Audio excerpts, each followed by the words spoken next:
right. Thank you for joining us on this one November evening. Welcome to the Galveston Fishing Podcast, your home for salt, stories, and everything that bites along the Texas coast. I'm your host, Captain Sleepy. We got to my right, offshore expert Zoheb Burgess. Across from me, amateur master boat builder and my brother, Daniel, also known as Wakey. And calling in, all the way from, redacted, the flounder whisperer himself, Michael Cave. Grab a cold one, pull up a chair, it's time to talk tackle, tides, and Galveston fishing. We have yet another half-decent episode for y'all. Episode number 4, where we will discuss how we fared fishing the first dump of the season. We also have a listener question. How much is too much? Have you ever wondered if you're bringing too much crap on the boat? Are you bringing enough? We will get everyone's input on what they like to bring for a day's outing on the water. Let's also check in with my brother Daniel, see how his boat refurb is going. And finally, we'll find out if any of our co-hosts here have any scary stories of them out on the water that they want to discuss. So join us in this week's episode of the Galveston Fishing Podcast. So, Daniel, or Wakey, we went fishing on the dump a few days ago, right? Was that Wednesday? It was a Wednesday, yep. Yeah, so there was a strong, northwest wind? I mean, it was... It was pretty windy. Yeah, it was gusting up to, 40 miles an hour? Yeah, I can't judge. I mean, that's what it seemed like it was saying. But when we only had a short period of time, so normally we would have gotten out there right at sunup and tried to fish it. But we had to drop the kids off. Yeah, so we didn't get on the water till about 9. And then we didn't get to Caracal until about 9:20. Yeah. And the wind wasn't as bad at first. At first, no. And it just and then steadily picked yep. up. Yeah, the current coming out of Caracal was pretty stiff. It was moving. Like the trolling motor had trouble holding still. And coupled with the wind, so it was wind pushing us back and the current pushing us back, and with my top, like it was just catching that wind, so I was a struggle bus. So we decided not to fish that front area, and we went straight to the back, and that's where we found some birds. There was probably 50 birds right there? Yeah, there was a lot of birds. They were working the water. Nothing. The water was so brown and so choppy. Like nothing. We couldn't see anything busting on the top. Because we tried to throw top waters for about 5-10 minutes and nothing. So we threw soft plastics, and that's when I hooked up on red. I snagged a trout, like in the back. Yeah. And then another red. And then literally, as soon as I caught that second red, it died. You look down, and then literally 30 seconds later, every bird was gone. Yeah, it went from 50 birds to no birds. They got full. They left. No, they just left. We couldn't even see them. They didn't move. Didn't sit down on the water or anything? Nope. Yeah. Nope. Nowhere. We had no clue. We didn't even drift through the birds. We were well upwind of them. It was weird. It was weird. When y'all were catching fish, though, were those fish directly under the birds or outside? Directly under the birds. Well, it was just Sleepy catching fish. I was casting in the same exact spot, and it was just nothing. Me. Those are the worst days ever. He was using that Miko lure, though. I don't know. Maybe that was it. Fat paddle tail. Fat paddle tail and that big profile in that dirty-ass water. I think it helped him find it. Yeah. And I was just using a quarter-ounce jig head with a DSL red and white standard, but nothing. Interesting. So what made y'all decide that was going to be a hot time to go fishing? That weather was pretty So if you look at the way the Galveston coastline is oriented, the jetties are northwest to southeast.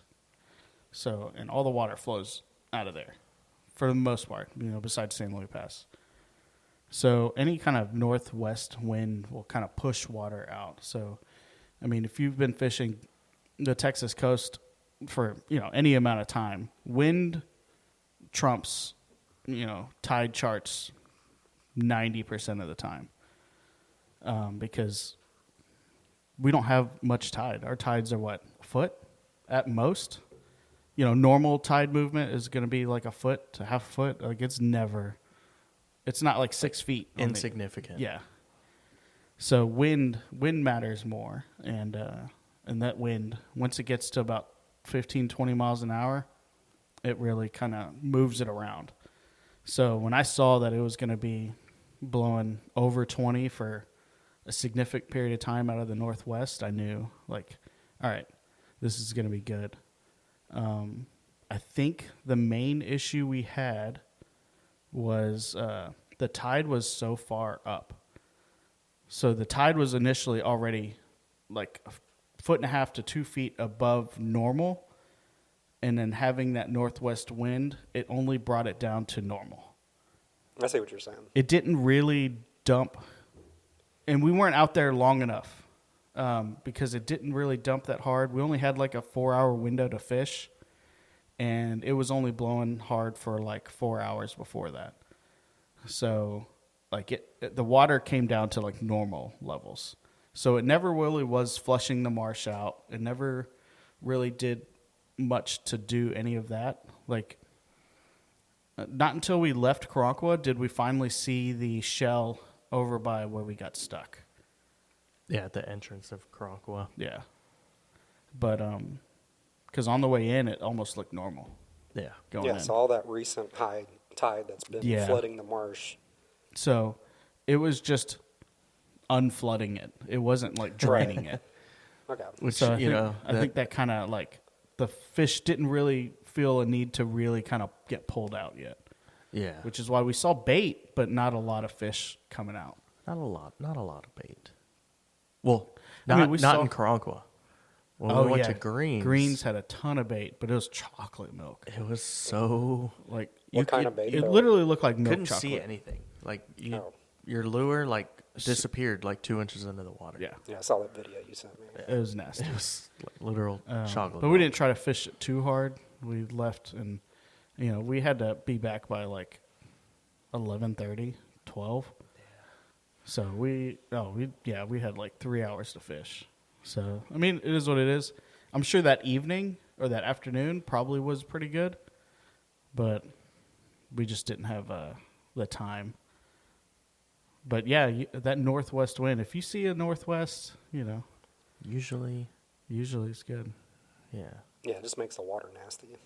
It does, but if you can get out there as it's coming through, and if the tide's already low, like boom, I think that's going to be clutch. That really triggers a good bite. Yeah, Usually. but I mean, our normal times that we fish this kind of thing at the beginning, the tides are already kind of low. We just had abnormally higher tides than normal right now for this time of year. Well, and also at the boat ramp, there was not a single other. Yeah, there was a boat, not a single other. Yeah, boat. when y'all told me y'all were going fishing, I was like, oh, be careful. It really wasn't bad though. I know, but I It could wasn't hear rough. like, the wind in your videos that you sent me. I could just hear the wind just. Oh yeah, It was. I mean, pretty. it was windy. pretty stiff towards the end. We did check out that north shoreline of West Bay. Oh yeah. The water looked clean. The 'cause water was It's clean, probably yeah. protected a Protected. little bit. Yeah, Mhm. But it was real shallow. Yeah. yeah, that makes sense. I was pretty happy when we were successful on that North Shoreline because we've been trying that for years. We never fished that side of it. But, I think where we were that one time, we had never. Yeah, that was southern kind of portion. nice to Yeah. know. But I do But think we also, have to like- wade fish that. Yeah, exactly. Most guys out there wade fish those areas, and I think they're a lot more successful than if you're just drifting with a boat. Yeah. Spending more time 100%. really working an area. But I do think if the tide's up as high as it was that day, we can be successful fishing it. But if it's any lower than that, we have to get out of the boat. Yeah, I think if the wind would have laid down, like if it didn't pick up, we probably could have worked that whole shoreline over and over Oh, and over 100%. again. I Yeah, agree we'd with have you. pulled a lot of fish out. Yeah, I think if we had the time and the wherewithal, me and Daniel probably could have got out and wade fished that north shoreline You could wade fish. Daniel's not wade fishing. You don't want to wade fish? I'd rather not. He'd rather not catch fish. You going to wade fish in Baffin? Yeah, I guess I have to. He's not going to have a choice. Yeah. Unless he wants to sit on the boat. I don't Bring like a wade stand-up fishing either. paddleboard. But I mean, we're never really wading. We're kind of like stepping off the boat, walking 50 yards, and then planting our feet and just casting. Yeah. Yeah. Because we're not wade fishing as in like walking 2 miles down the shore. Yeah, fuck that. No. Gotta go find my electric socks. Oh, God. They're Best so good. $50 you'll ever spend. I'm not doing CPR when your ass starts Frying. getting electrocuted because you got fucking electric socks on. He's fine. He did it all in Colorado. I was going to say, he did it in our fly fishing trip. He's your brother. He can do mouth to mouth. That's not part of CPR anymore. I think it is Well, again. Oh, it is again? It would Did be, it change it would be again? fun to Did watch. they remove it? They removed They it had for a removed while. it for a little bit, but I think it's back in. Oh. Well, that shows how long it's been since I've done CPR. Actually, I recently did CPR class, You should know. and I don't Yeah. remember. We'll cut Great that out. job. I just click through this, the slides. No, it was for captain's school. It was for my captain's license. I have a certificate and everything. So what did y'all catch? Like, did y'all catch any flounder at all? No. Didn't you catch a little one? Nah. Oh, I got a Little taco? little chip. no. I thought, oh, maybe not. I think that was maybe. Nah.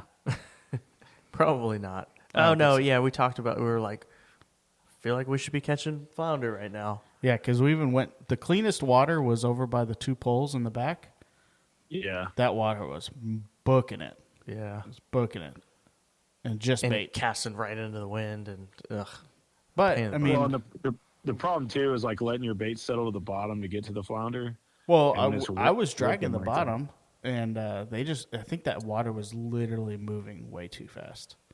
I've been most successful back there catching flounder, like fishing the shallower areas and then like bring it off that ledge. And, Yeah. like, We were doing the same thing, like cast up on the shore, and just bringing it onto that ledge, and then letting it fall, yeah. and then it was just do that. The water was just ripping. Y'all are braver than I am, that's for sure. Like I had to turn the big motor on to get us up. Oh, yeah. Up the channel. Oh, really? Yeah, that's Dang. how fast that water is ripping, even through there. Yeah, you need to get that 36 volt. Yeah. 24 volts not cutting it. No, Just money. it's just money. I mean, if my trolling motor craps out, maybe I'll buy yours. My 24 volt. Yeah. Yeah. I'll get the Altera. The auto. Oh, yeah. Yeah, one of the I other. got What? I thought you were saying something. Oh, no, I was gonna say I gotta get my boat going. The one you're gonna build, We or gotta the one come- you're gonna buy? Yeah. Both. I don't have a trolling motor right now. My other one rusted out. I told you you should put a 24 volt trolling motor for the boat that you will buy or build, and put it on the front of that aluminum boat. You want to buy mine? Don't do it. It's It's a a- trap. Yeah, I don't know. Riptide? It was used by the infamous Gary McInich. There's so much rust. So much rust. There's too much rust on that one. You don't want a part of that. Yeah, the motor housing, like you can like kind of see the motor on the inside.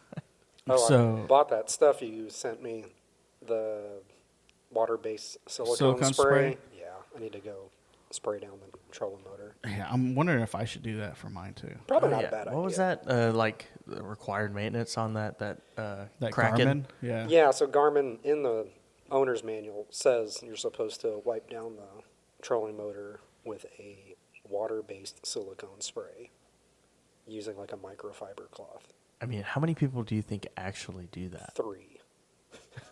They're all work for Garmin. Yeah, right. Zoe being one of them. Now, yeah. Me being one He's of them. 4. So now 4. No, those are like the very specific things that I've noticed about newer tech is they'll give you some sort of wacky, it seems wacky to us, but like, I mean, everybody washes their stuff. but they're like, oh yeah, Most people. don't shoot, heavy Some jets kind of of water. very weird particular. Yeah, some of that stuff's very particular. So I guess, it's not going to hurt it, I guess, if it makes it last longer, so I'm willing to do it, especially since it's expensive. Yeah. Ugh. But, I'm not top-notch maintenance guy with all my stuff, and I know you kind of made the comment, like, some people wash their stuff. But Yeah. I definitely wash my stuff off. But Yeah, I definitely rinse my shit off. And I will say, my Minn Kota, since 2018, Yeah, so it's been, 7 years? I haven't had any major issues. I've replaced something on it, but I think it was physical, not mechanical. Not like electrical? Not electrical. Your head came loose a little bit. But that's it needs to be tightened every now and then. But that's about it. That's not a big deal, though. Yeah, that stuff's for the most part, normal. it does pretty good. But speaking of, building boats, how's your boat coming along, Daniel?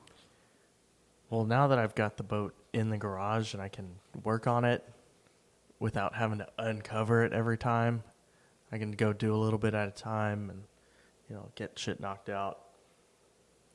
I got the floor in.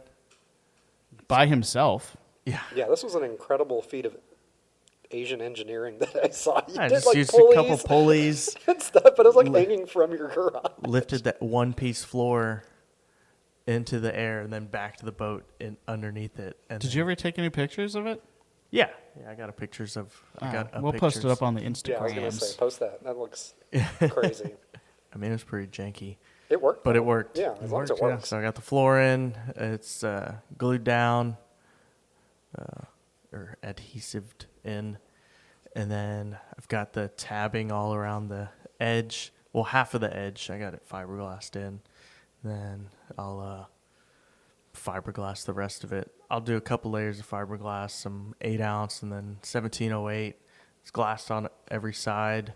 So hopefully no water intrusion, unlike the last boat I did, or last floor I did. I was going to say, Same boat. boat. Same boat, just more water in Same it. boat, but better. It lasted. We went offshore, and yeah, that floor lasted Longer than 6 you thought. months? a year, Oh, yeah.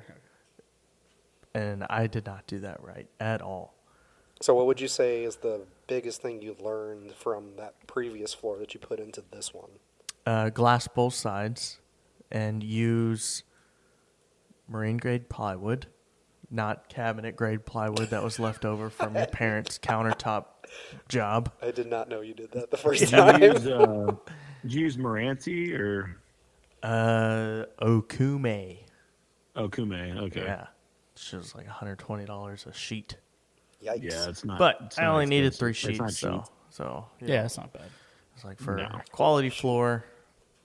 And then I glassed the bottom of it on the floor of my garage, and to make it one piece, and did multiple layers of fiberglass and did some carbon fiber, and then Yeah, so flipped how it. did you incorporate carbon fiber into the flooring? Just another layer, Okay. because it uses the same resin. It can just be another Yeah. layer. Yeah, it can be applied in the same technique, Yeah, right? yeah, Yeah, it's okay. applied just That's like cool. fiberglass. Yeah, Yeah, I heard know. a lot of people doing that. it's just to stiffen it up.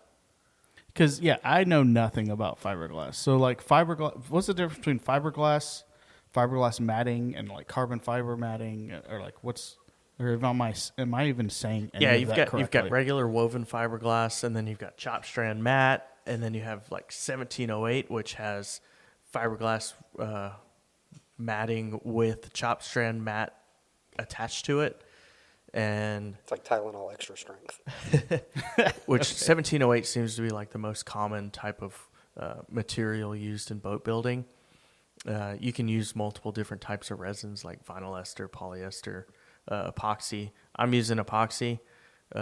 People tend to not use epoxy with just full chop strand mat because you won't be able to conform it as well, because the fibers need to be broken down or something. There's some sort of adhesive in the fibers Oh, okay. that chop strand mat really likes to be used with, like vinyl ester or polyester.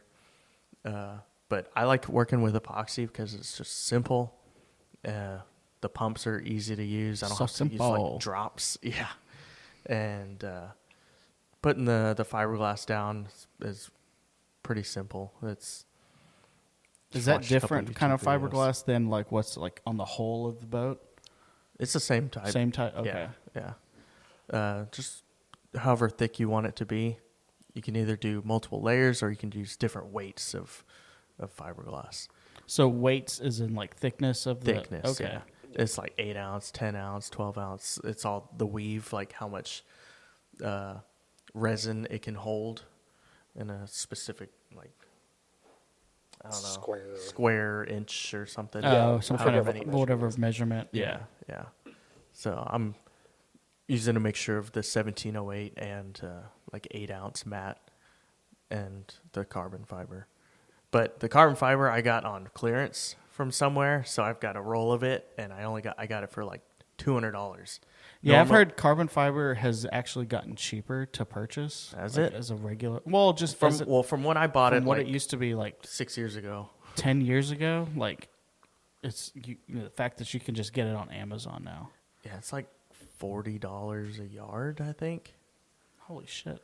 Yeah, as opposed to like fiberglass where it's like $10 a yard.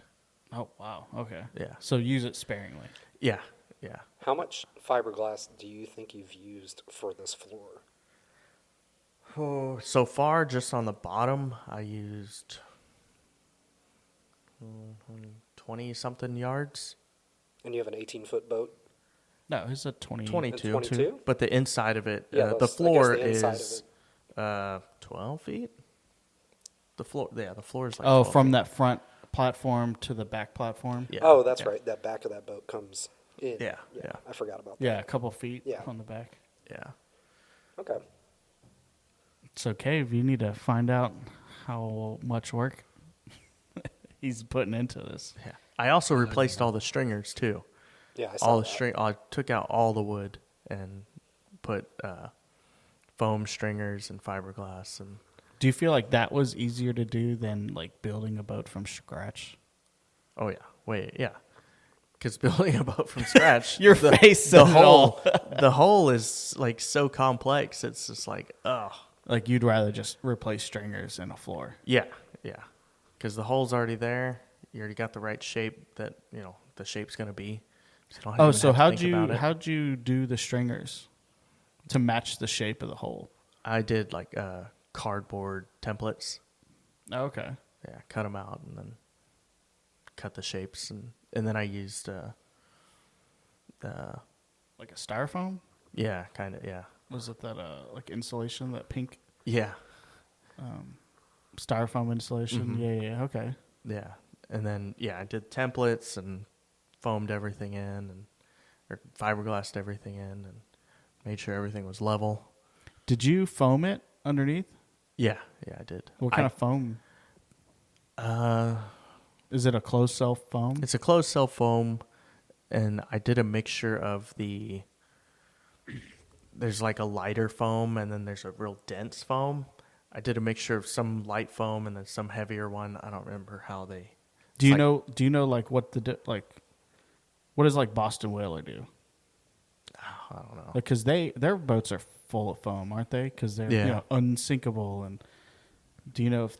I mean, closed cell foam supposedly doesn't soak up water, but anything that's exposed to water, it'll eventually soak up that water. It's just, might take a little longer. Yeah. Some of the foam in my boat definitely has water in it. But whenever you before you remodeled it. Mm-hmm. Yeah, that's why it's real heavy. Yeah, especially around the fuel tank. Oh, dude, I remember when we pulled that fuel tank. It was so much water in there. Yeah, I ripped out my fuel tank and refinished that too. Did you seal your fuel tank? Did you roll it with any type of waterproofing? Yeah, so when I took the fuel tank out, I stripped it, cleaned it real well, and then I used an epoxy paint to basically seal all of it, and then foamed it in. Then you foamed it in after that? Yeah. So hopefully, I don't know, maybe Hopefully it'll last like another 10 years. Yeah, at that's least. perfect. I mean, with Hopefully longer than a year. longer than a year. I mean, shoot, Took Did that you thing do- offshore. Did so you pull the it fuel worked. tank out last time? No. Oh. You just left it in? You're like, fuck it. I want to fish. Yeah.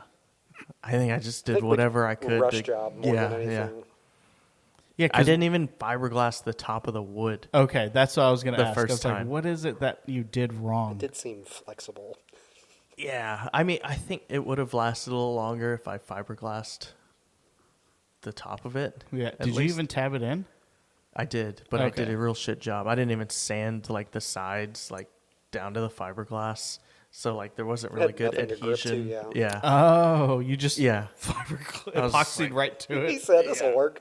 Yeah, I was like, whatever. I mean, that's kind of like, if you don't know, you don't know, right? Like, if you've never really built a boat before. Yeah, you Like, kind of This live was and like learn. 10 years ago. Yeah, this is a while ago. So the process, and I think I'm impressed because it's not stuff I would be able to do probably well.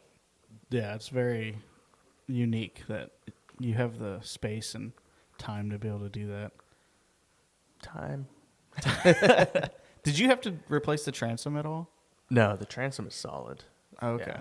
That's That great. boat has a solid whatever I, transom. so when you did this, you had to redo the stringers, right? Or you just put the floor on top? I redid the stringers this time. Did you use Okume for that as well?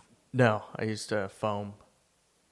Oh, okay. So I've been looking at Sleepy. What's that material that we Kusa. were looking Kusa. at? Kusa. Yeah, That Kusa. gray stuff. Shit's expensive. Yeah. So I was looking at doing Kusa stringers and doing a Kusa, transom. Doubling Transom. it up. Yeah.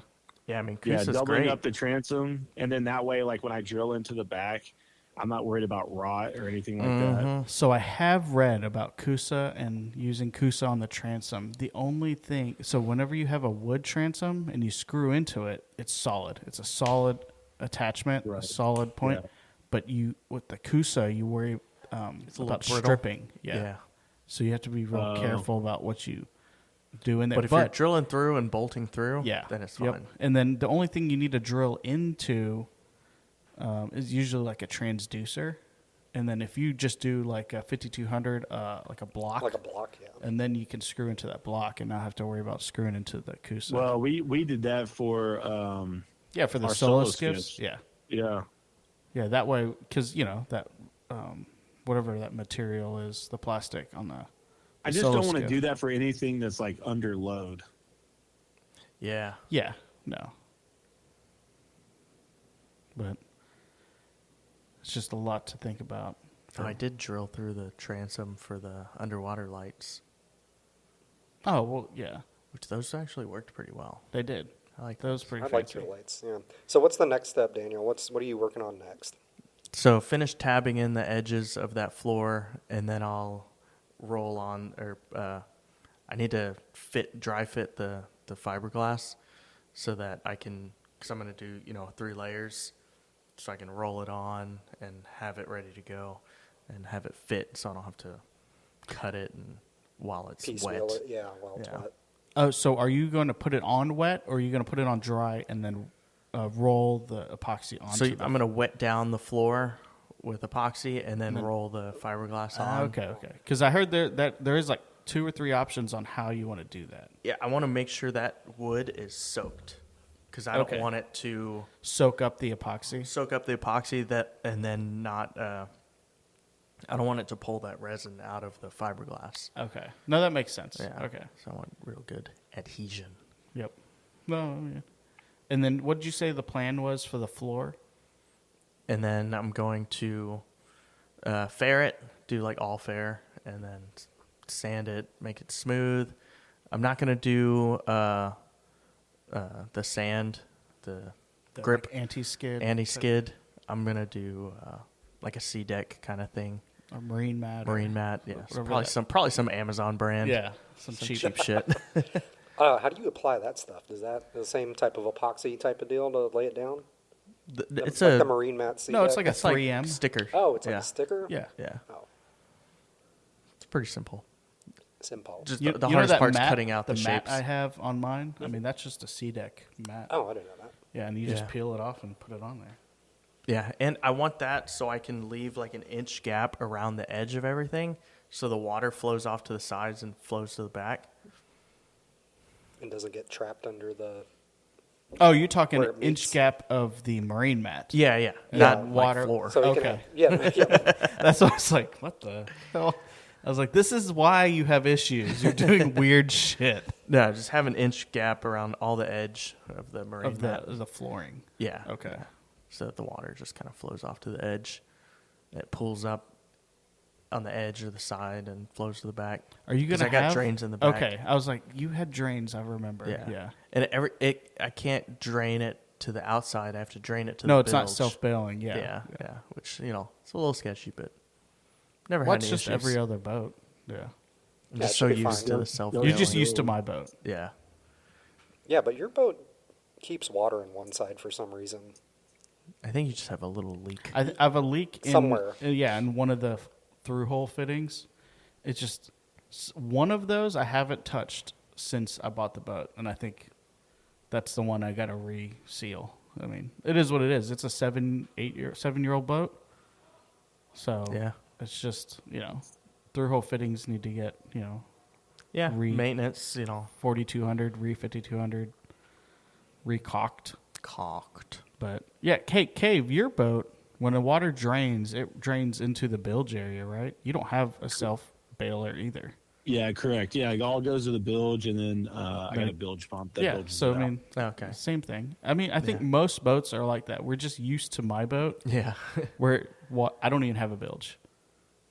Wait, you don't? No, the only bilge, quote unquote, I have on my boat brings water into the live well.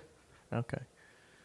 What I don't like though is my battery is in my bilge area.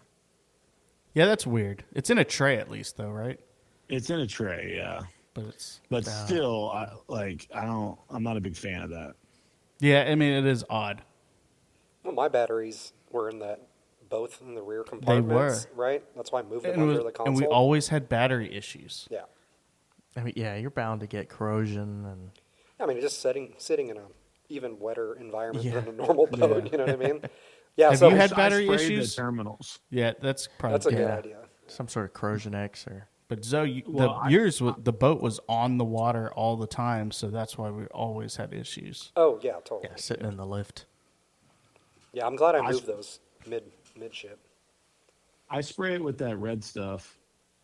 The It's like for electricians.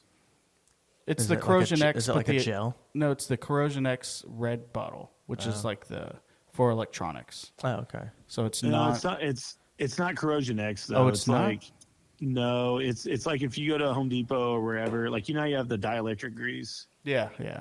Well, it's the same area except it's actually no. Now that I can't remember it. I think it's specifically for battery terminals, but it's red. Is it CRC? He's just putting anti-seize on Yeah, there. it may Is be it CRC. red insulating varnish? Sure. That's definitely He's just putting Loctite on it.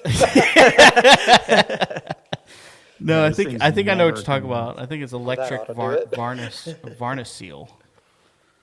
But I put it on there, and I haven't had any corrosion at all on my battery. Yeah, I think most of the time, as long as you spray something on these electrical components, Something to cover it. you'll be all right.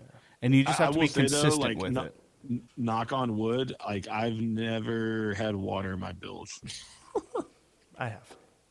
Yeah. You haven't? The only time water gets in his bilge is if we come in with our wading gear on, Yeah, or you after you fall in the water. it's literally the only time I've ever had water in my bilge. How often would you say you do that? Do what? Spray your terminals and stuff. I mean, Once a year, once every 6 months. I just kind of keep an eye on it, and I spray it a few times a year. Like if I see that the red like varnish or whatever is coming off, then I'll just give it a quick spray. And I really don't. I do the same thing with my cars. I don't have any corrosion issues. Yeah, no, that makes sense. So right now, I've got two batteries not including my trolling motor batteries. For the boat?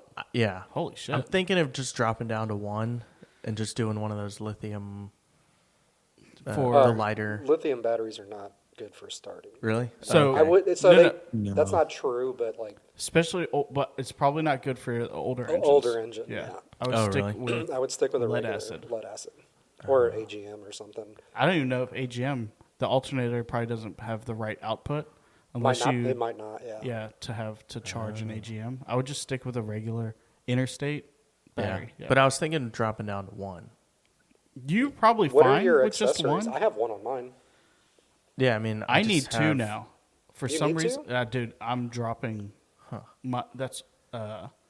I'm dropping the radio when I start the engine now. Really? I think I fried the How old's your Hummingbird. battery? It's brand new. You think it's the battery? I think I'm running too You're much running shit. too much on it. Yeah.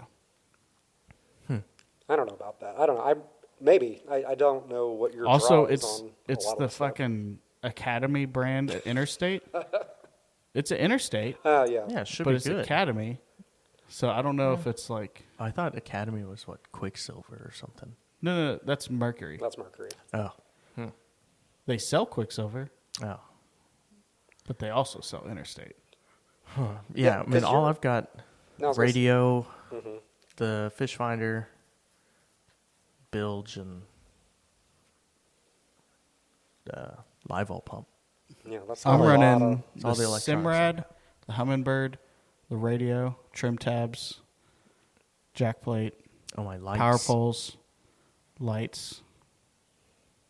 What else? I think that's about it. Same. Yeah, I have a macerator pump and then the live well pump, Oh, and the live well the pumps. Yeah. lights, deck lights and the navigation lights. Then I've got, honestly, all the electronics, right? I wonder though if I just need to get my boat or rewire my boat. I'm thinking I'm getting like a loss Somewhere. maybe Maybe some somewhere in the corrosion in wire. your boats? Yep, in the wire. Or wiring. Yeah, because Could be.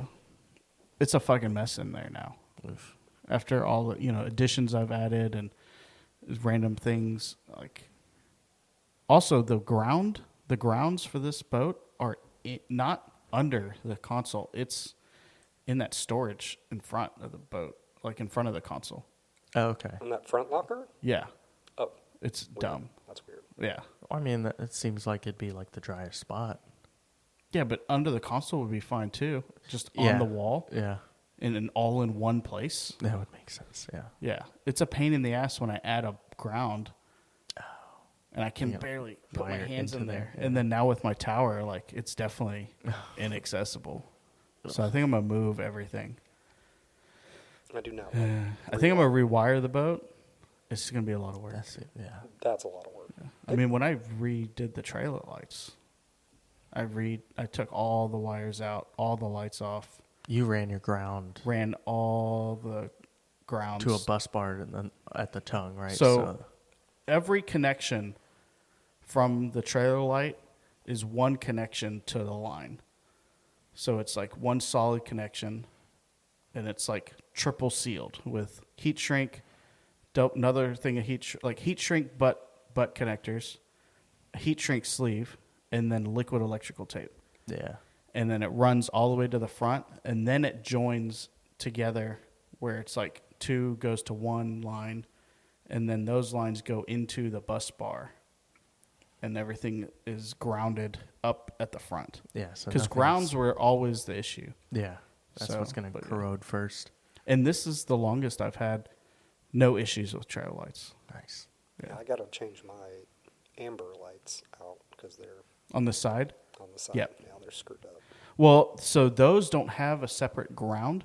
They're grounded on the back of the light. Oh. Yes. Yep. Right. They're just a pain in the ass.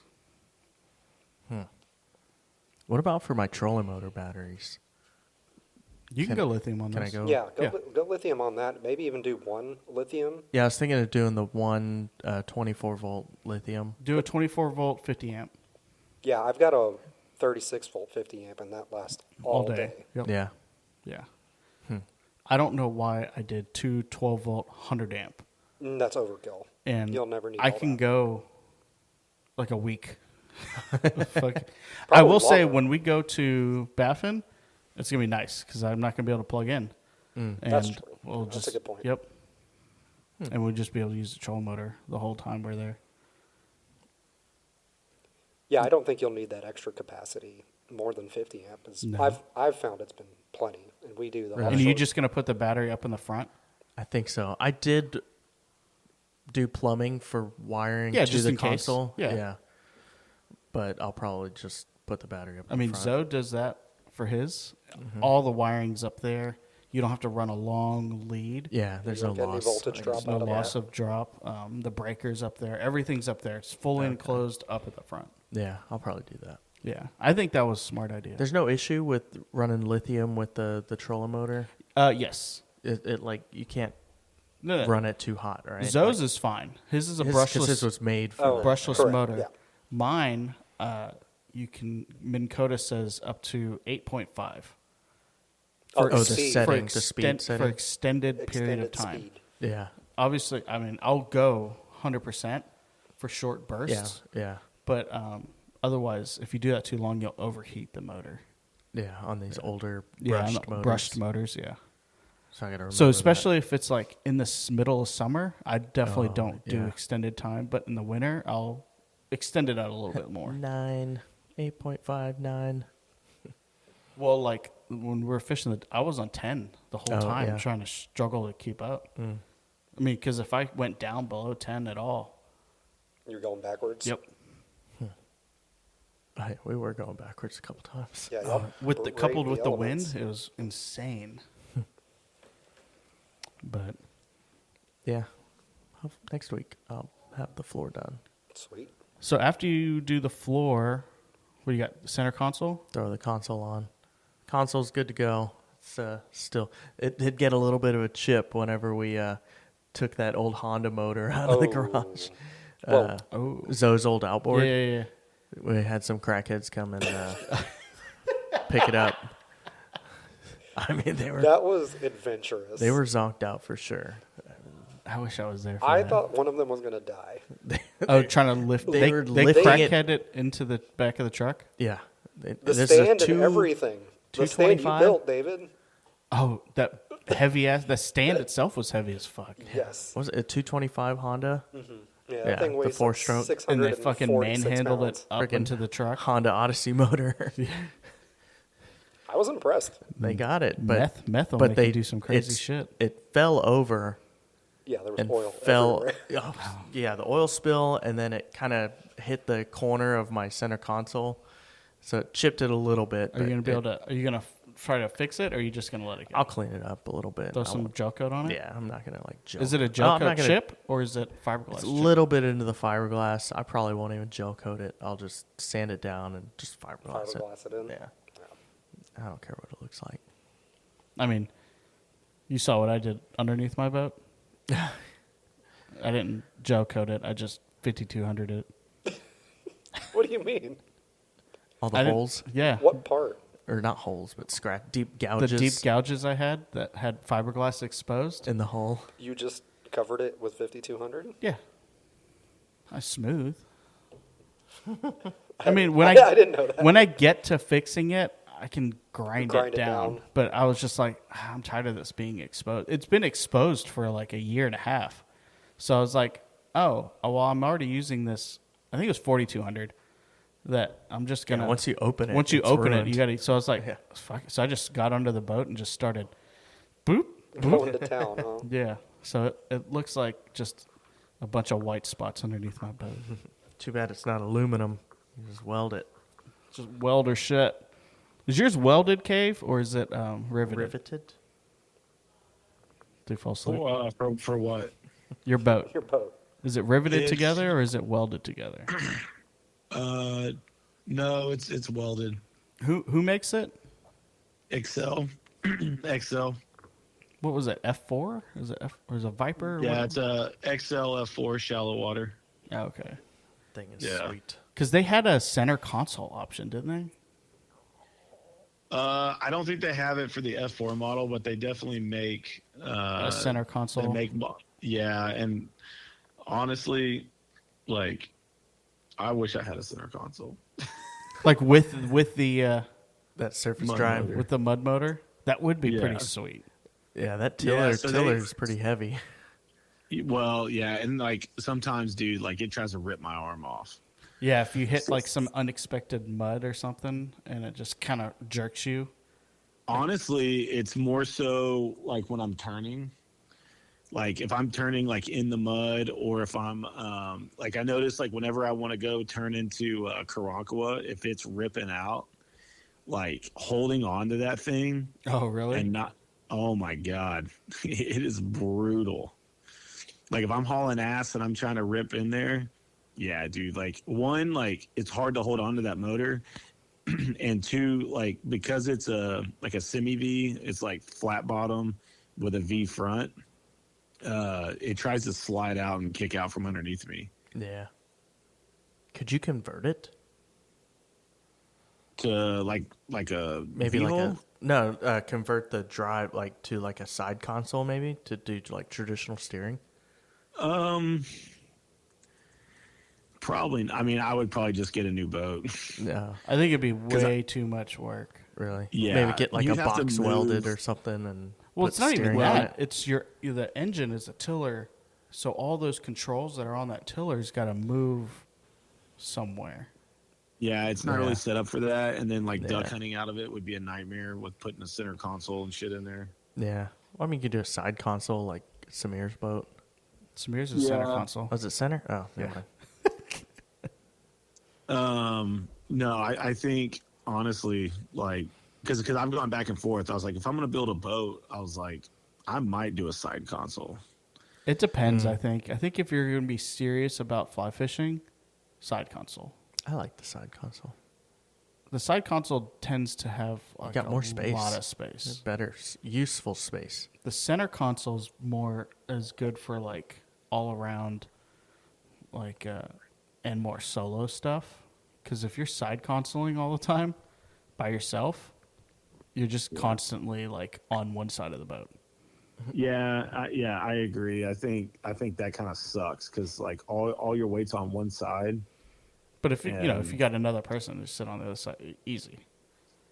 Yeah. Yeah, just buy a used Kenner. Or like a 24-foot Kenner, Honestly, I've thought about that. or that was it that Redfin, or not Redfin, the Hughes Hughes Red Red Fisher. Fisher. I mean, that's a classic. Yeah, it's an awesome boat. I honestly though, like if I could get a Kenner for a good price, which most of them are good priced. Those 21 Kenners are a dime a dozen. Yeah, They're hard to beat too. Yeah. The 21 Especially foot if you can is find very a little good. tunnel hole. Like you do pretty much everything. Yeah, it's Yeah, like I think- something that yeah. go out in the jetties, go offshore. I think When I you say go offshore, fish I use that most of the loosely. places we fish Yeah. in that 21 Kenner for sure. Maybe Yeah. not in the dead of winter, but for the most part. But then I just go on one of y'all's boats. Yeah. Well, yeah. So what are you going to name the boat, Daniel? I don't know. Should I name the boat? Like, Yeah. I mean, I have unofficially, I think, named my boat. I'm about to put a sticker, or I'm about to make a sticker for mine. It's going to be, walk and roll. But Nice. I don't know. Like, Zoe, do you have a name for your boat? Yeah, we kicked a bunch of names around, and I think we landed on Total Nonsense with non oh yeah, N-A-A-N, kind of Oh. with the Indian theme. Yeah. That does make sense. I mean, I don't have an official name on it, but that's the only one I've come across that I was like, yeah, that's Now we got to put it on the side of the boat yeah, we can do that. because we don't have transoms that, yeah. That's like We're fit. not rich. Yeah. We got outboards. I mean, there was Billboat Baggins, That was my favorite. Oh, yeah. I also liked Usain Usain Boat. Usain Bolt. Yeah, that was going to You be got to have a Daniel's. fast boat for that. Yeah, you have to have Yeah, I a feel like cigarette boat for that. I feel like going 40 miles an hour is Yeah. not fast enough. If I ever got a Simmons or something, Oh, my or yeah. SCB, I would definitely. Usain Boat. Yeah. I mean, the boat naming thing, I wasn't really big into it. I don't. It seems like a bigger boat problem. Not problem, but like a thing like superstition. Like you had to name your Like boat you're supposed to name your for boat. Yeah. kind of luck or something. And then like you that. can't change the name. Like if you buy someone's boat. Really, I didn't know about that. I think I've heard like it's bad luck to change the name of a boat. I did not know that. I didn't know that either, I'm No not one's sure. gonna want to buy Walk and Roll. unless they're Asian, or they really like cooking with woks. Yeah. And I don't even know where Walk and Roll came from. Well, We probably spammed a bunch of names in our group Yeah, chat. that is true. We've done that over the years. Yeah, we The, definitely the have thing some is, like, lists. you gotta find something that's one not taken and fits for you, right? Well, not A necessarily. lot of these are taken when you look on the database. Right. It's just, is it also Database. registered? There's a database of names. like registered boat Yeah. names. Registered names. And right? then, yeah. but then you just have to find one that's like, make sure it's like not, if there's one Super for generic. Galveston, then you can be like, okay, I'm going to register under League City or something Oh, like that. okay. yeah. I got you. Yeah, because I mean Thunder, like is a pretty common Yeah. boat name. What's it registered? But it's Pearland. Yep. Yeah. See? Yeah. How many people live in Pearland have a, 60-foot hatters. yeah, Good point. One. one. Dustin. Good point. The McRae's. So I was kind of throwing around maybe naming my boat Hangar Queen, Yeah, I like that. since it's been sitting in the hangar for a couple of years. Yeah, and it definitely hasn't moved. I like that one. I don't know. Boat names, I don't think we've ever actually like named any of Put our a boats. name on the boat. Yeah. Yeah. Dad did on his sail. Oh, really? Salvation Yeah, on the put sailboat. Oh, I didn't know that. Yeah. But he put it where the strap comes up so that it just fucking got rubbed off Yeah, from Oh. from the boat lift. from the boat lift. Oh no, that Yeah. sucks. Yeah. Well, he didn't.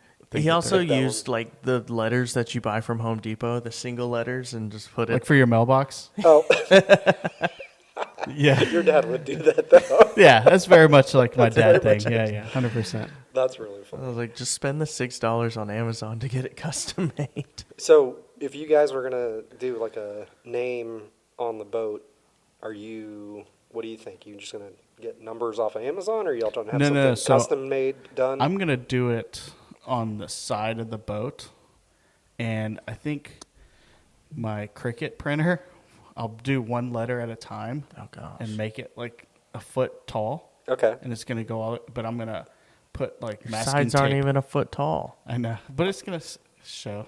How much out of the Yeah, water? you might want to like you want dry fit that. Yeah, Well, that's and why make I'm sure. gonna- check your water line. Well, first. I'm Check the gonna. water line. Well, I know where the water line is because I Oh, the washed the scum boat. line. I have a scum line. Scum But line. I'm gonna do a test run with a couple of letters with the Cricut, and I'm gonna slap it up there See how it and looks. see what it looks in the water. I'm gonna just hand paint mine. You would, Paint. Paint. yeah, And not paint. even sticker. You just paint, Like and then epoxy spray over paint? it, or yeah, Microsoft. polyurethane. Yeah, use Microsoft Paint. Kind of like the logo for the Oh, podcast. the initial podcast. That's true. I think we're gonna come out. We have a new logo, more Boo. professional looking. Oh, Boo.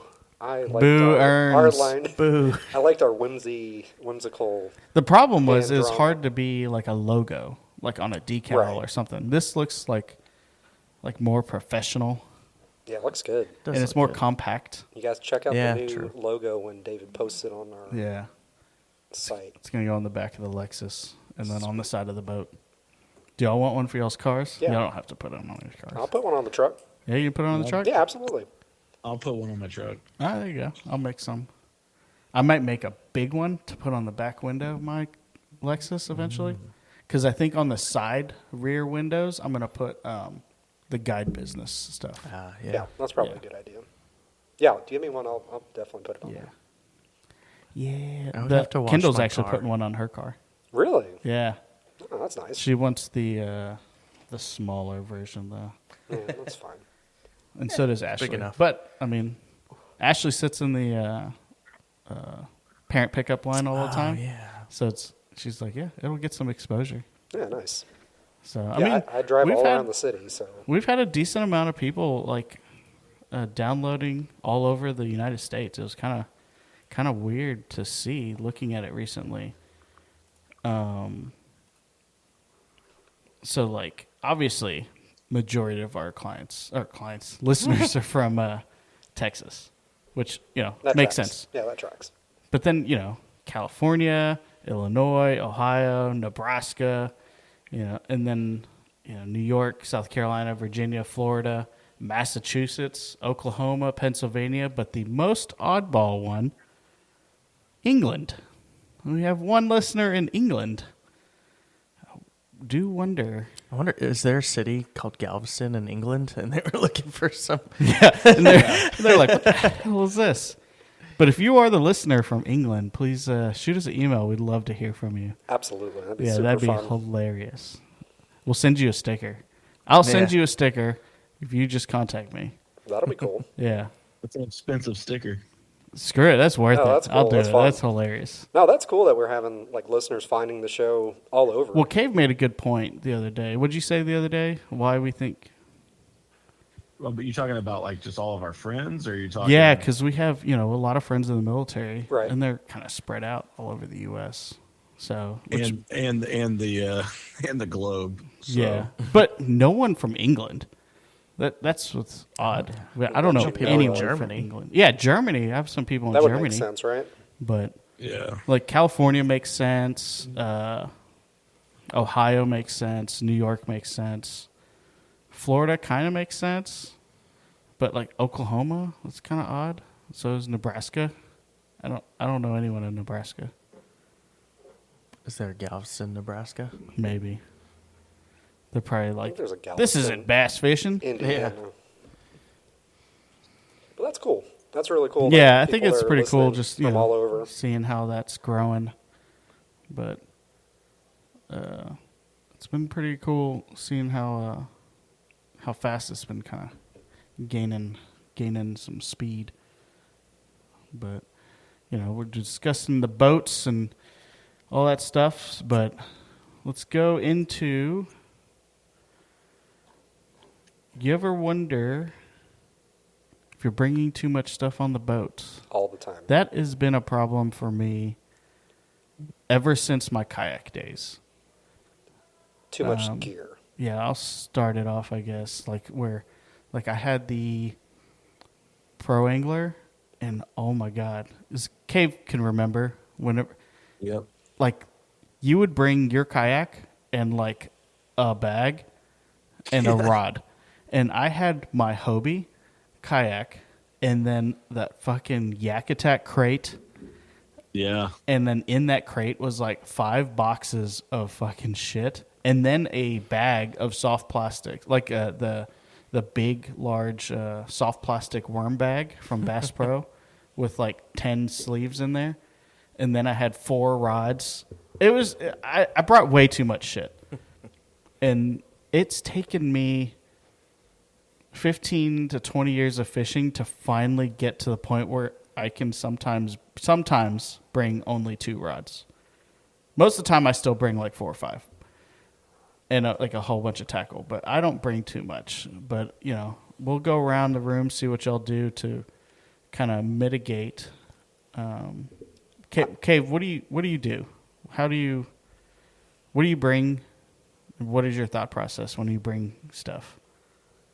I'm probably the wrong person to ask because No, that's like it's everyone has a different opinion on this.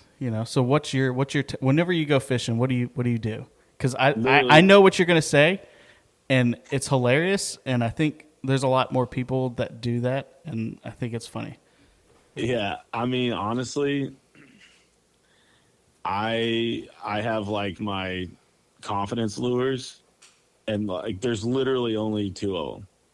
So if it's just a regular soft plastic, I will bring the red and white, the DSL, the down south lure, shad, the burner shad, and I'll bring that, and then I'll bring like a light color, and then I'll grab the same thing. I'll grab freaking New Penny 4-inch gulp, and then I'll grab a 3-inch pearl white, gulp. That's all I take. Now, there's one more that you like to bring now. That's been recent as of this past year. In the past year? It's that shrimp lure. Oh, yeah. Texas-made lures. Yeah, you met him at the, was it the fishing show last year? Yeah, I met him at the fishing show last year, and I talked to him for a while. Yeah, and I've done well on those, too. I forgot about those. I do use those. You do always kind of throw those up there as like a but the like a funny newish thing is, confidence lure. Yeah, because I like to look at them. like I love the look of them, and I like the action of the tail. I am surprised at how much action that tail has on a shrimp lure. It is very. It's a lot. Yeah. Now it's not the most durable bait, but sometimes you can just throw what catches fish. Yeah, to be honest, like 99% of the time, it's red and white burner shad and new penny 4-inch gulp. That is it. I can concur with you on how you do that. But I catch a lot of fish on those two lures, just those two lures. And if I'm fishing for flounder, it's always the 4-inch new penny shrimp gulp and the white. Sometimes I'll do natural occasionally, but normally it's always new penny, and I'll hammer them with that thing. What is the natural? Is that like kind of grayish color? No, kind of bluish gray. Yeah. Those look dumb. I don't know how those catch fish. I don't catch fish. Honestly, I don't use them that much. I think in the water it looks natural. Probably. I'm not sure. I don't know anything about shrimp. How many rods do you bring? One. You bring one rod? He will sometimes bring two, but that second one, the line is still like. Oh, it's not even. It's not even strung up. And then it won't ever get used the whole time. Nope. I use the same rod the whole time. Like I said, I am a minimalist. Like, because you also bring what? How many tackle bags, boxes? What? One box. Like a 5200 tray, like just a tray. Just one. And you just throw everything into that one. Yeah. But is that more of a function of like how you fish out of your boat, or is that just how you've always fished? That's how I've always fished. Oh yeah. Like does it change if you're taking your boat? if you're versus, I know that's what you bring when you go on my boat, but whenever you go on your own boat by yourself, what do you bring? Anything different? No. No. So what if you're taking the kids? If I'm taking the kids, one extra rod. One extra rod. All the same stuff, one extra rod. Yeah, that's true. That's what it seems like. That's true. Maybe a popping cork. And a life jacket. That's the extra gear. Yeah. This is why I'm glad you went first. Oh, it's so funny. that I borrowed from somebody.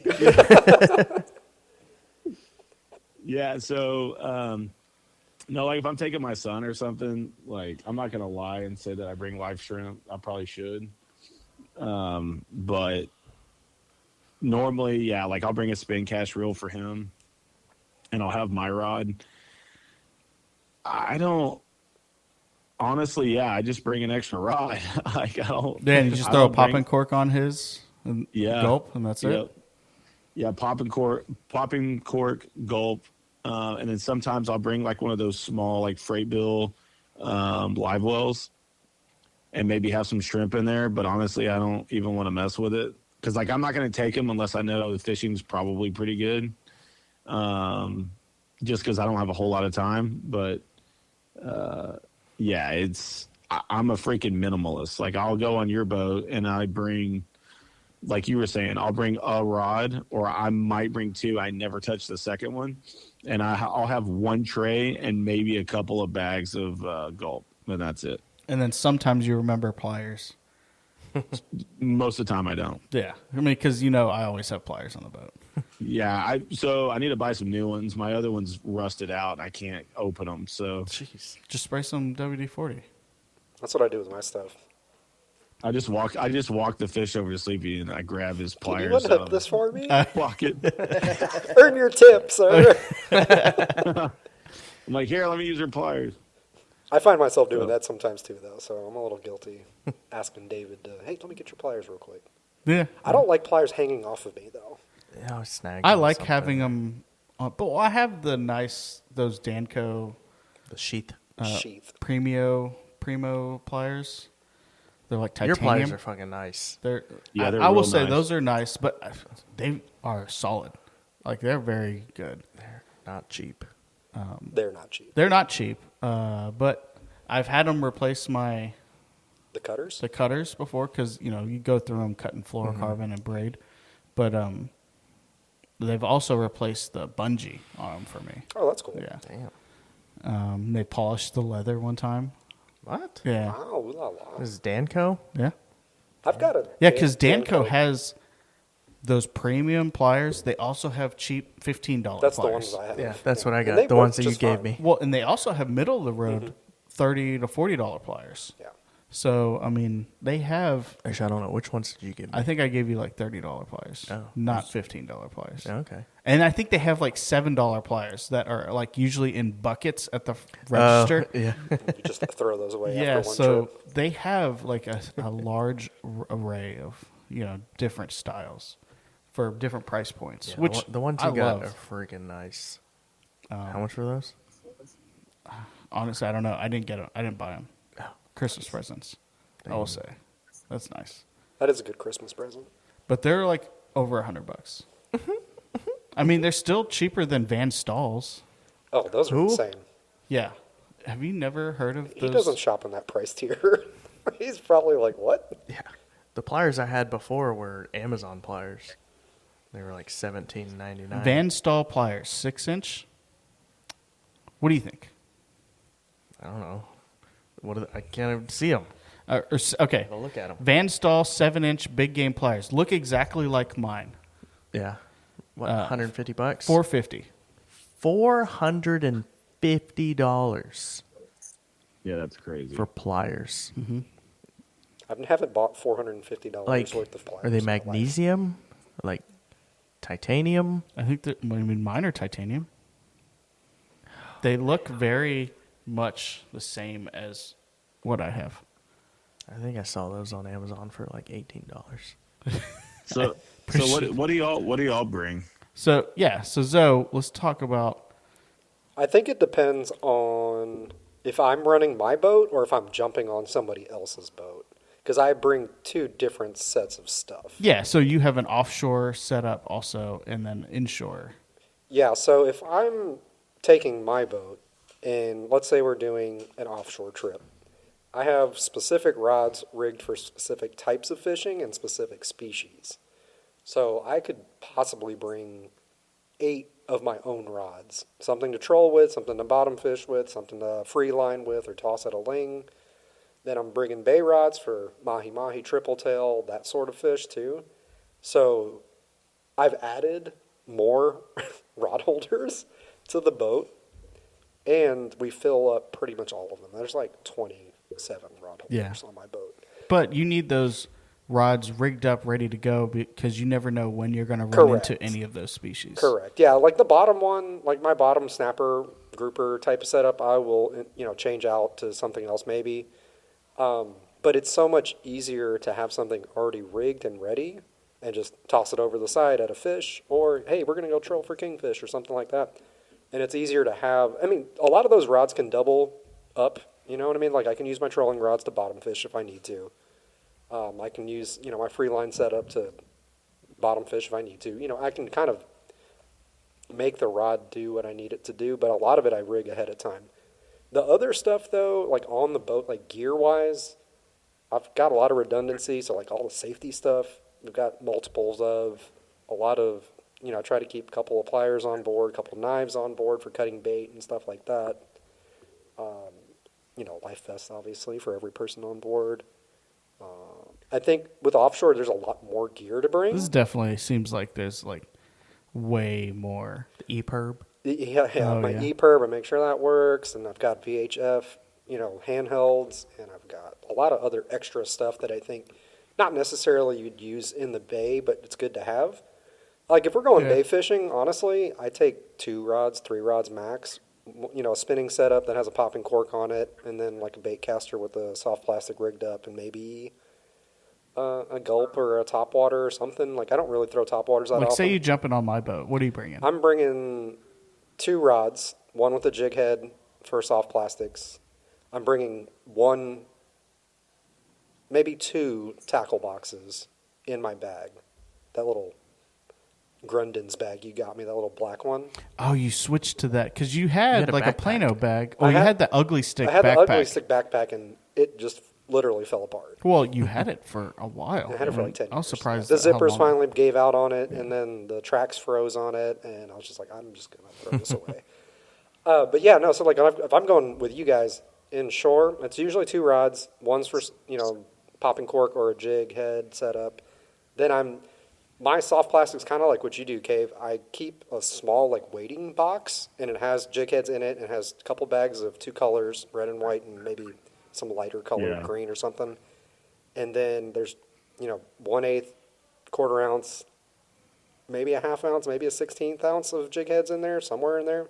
I like 16th ounce for the popping cork. And then I have a little small spool of fluorocarbon leader that I take off this giant spool of fluorocarbon leader that I have in the garage. I have like 1,000 yards of 20-pound fluoro, and I just refill that every couple trips when we need it because we'll change lines like that. And then sometimes a little bit of, a couple swivels in there. Nothing crazy. I try to keep it light when we're in the bay because I will you say, don't need a lot you of stuff. have changed from when you had the backpack. You had so much shit in that backpack. Too much. I opened that backpack one time, and there was a spool of braid. Yeah, I don't need it. I was like, why? I always have like this fear that I need something and it'll be left at the house. But like then I kind of just spooled? Yeah, like I just get over it after a while. If you fish so long, you kind of realize like you I have do another need rod. I have another rod, right? Yep. Exactly. So yeah, say I get spooled on my bait caster.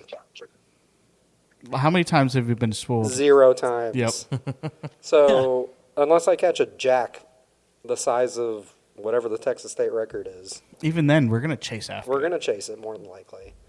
I don't know. Yeah, I've kind of slimmed down that type of inshore stuff. I mean, all the safety gear and stuff still stays on the boat, but most of the actual rods. And safety gear aside, like fishing stuff only, you definitely like slimmed down and gone towards the cave side. Yeah, no, definitely more minimalist in that sense. I think part of the problem is also, I like kind of what Cave said, these are my confidence baits. And that's what he catches fish on because that's what he fishes with. Yeah. But there is a tendency sometimes if you take too much stuff, you want to throw all of it, especially if you're not getting bites right away. Yeah, and you're switching. And you're not fishing. You're just spending time changing lures and changing out your stuff.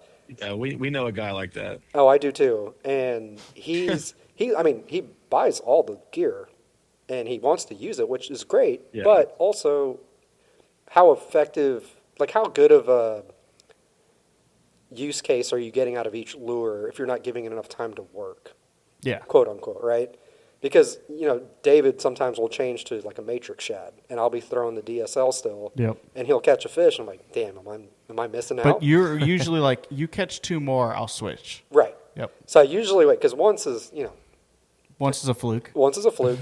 Twice is a coincidence. Yep. 3 times is a pattern. Yep.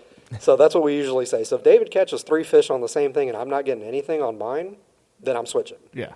Whether that's the color, whether that's the shape of the lure, the weight of his jig head, the action, something. Yeah, I'll switch then. Then I'm convinced.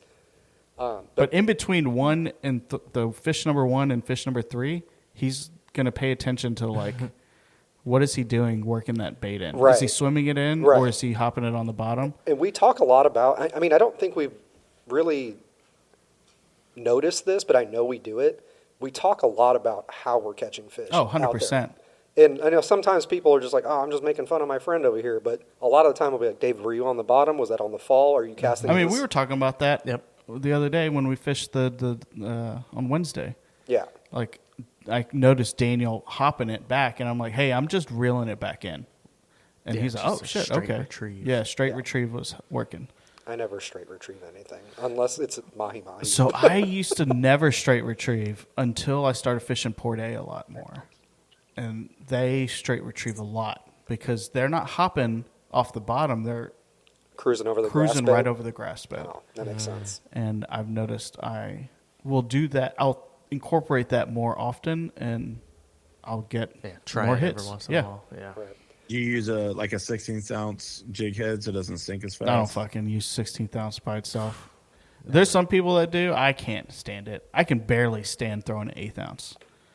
Yeah. Yeah. Quarter ounce is like our go-to. And what I like That's about the all I quarter throw ounce is quarter. I can reel that quarter ounce in, but I can reel it in slower and keep it lower. But that 1/8, as soon as I start cranking, it just seems to like rise. It doesn't. It's too light. Yeah. It doesn't stay. So Daniel, what are your go-tos on the boat? If I'm hopping on Sleepy's boat, Which is normal. always, Normal until your boat's ready. I'll bring like 2 or 3 rods, like 2 bait casters, a spinning reel, or spinning rod. That one you made for me, that heavy, or not heavy, like a little bit It's more like a robust, medium, nice red, Robust. More red yeah. rod. And then, Lately, you've had a top water tied on that, yeah, and you've just been sticking with it. I mean, It's I've awesome had- when you get a bite. I Yeah, just don't have the it's kind of patience for addictive. That it. one is blowing 40 miles an hour, though. yeah, that sucked. I used to bring a backpack filled with like 4 different tackle boxes in it. Now I have a fanny pack. Oh, yeah, the fanny pack. I forgot. Yeah, I just have a fanny pack with a small, like 4x6 double-sided Tray. tackle box, and I've got like my jig heads, my bear hooks, a couple split shot weights, and then on the other side of the box, it's got like 4 or 5 different lures, my go-to lures. Yep. I'll have like a, top water, spoon, rattle trap. You like spoons and rattle traps more than any of us here, I think. Yeah, you do I fish mean, they're those just like more. classic for me. They are 100% classic, Yeah. but I will say, like we all agree, we all say those are classics. But none of us really throw them as much as you do. Yeah, it's regular. It's in my rotation. That rattle for trap sure. always strikes me as a freshwater bait. I mean, remember we used It to is. fish, what was that place in LaPorte? The lights. No. You and me, Zoe, we used to wade fish those rocks.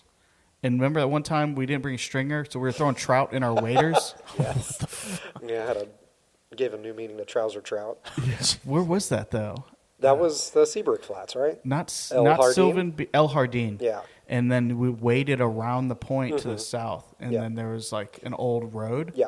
And dude, rattle traps, killing it out there Yeah, that's around rocks. around those so rattle rocks. traps around structure pretty much, I feel like, makes sense. They give off so much vibration, right? They're That's very just a loud. lipless crankbait, so it's just They're just hammering them, Yeah. and we're just throwing the trout in our waders. I mean, they're great for Spanish mackerel, kings, trolling, Trout. too. I mean, we trolled those rattle trap, caught a flounder Oh yeah. where? When was that? in Harbor Walk. Oh, really? Yeah, we're just we used to troll Harbor Walk On our way out. on our way out and way in Oh, every yeah, time. Yeah. And one of those times caught a flounder with the rattle trap. It was odd.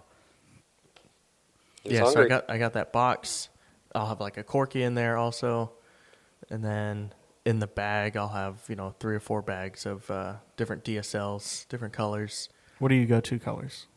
red and white, and what is that one? That purple color that you like? Spicy pumpkin. Oh, spicy pumpkin. Yeah, and then the blue moon has been pretty That's good. been a past couple. Yeah. new favorite of yours. I like the green one too. I don't know what the name of that one is. Gary turned me on to that one. Oh, the yeah, it was like a marsh something or something like Yeah, that. I like that one. And then I'll carry if it's not already tied on, I'll have like a popping cork in there, Oh, yeah. and then my leader, extra leader line, Some pliers. pliers. Yeah, if they're not on me. So what corky do you bring? Is it I like a the corky? purple one, Or yeah. is it a Soft dine. it's a soft dine? Okay. Soft dine. Is it I like the those. large one or the smaller one? I like the XL. Okay. Yeah, the purple one for sure. That's like Yeah, my well, I don't know why. favorite. People love that color or hate it. That's what it seems like. That's yeah. my go-to. I need to buy some more for this Baffin trip. Oh yeah, I was looking through my Corky section on my, I have that wall of new baits, and I was like, "Fuck me! I spent $14 on this Corky." It was like a custom Corky. I'm like, why? Oh my God. I don't know why. Now I'm like, I don't even know if I want to open this. You have like hundreds of dollars worth of Corkies. Yeah. Remember when he used to sell them out of his garage? Yeah. Oh, Paul Brown. Yeah, I've been there Yeah. a few times, and so his son, I think, still sells them on Pearland. He's Yeah. the Brokebacks. The what? Yeah. The Brokeback Corkies. Because that design was not sold to Mirrorlure. Right. Yeah. Correct.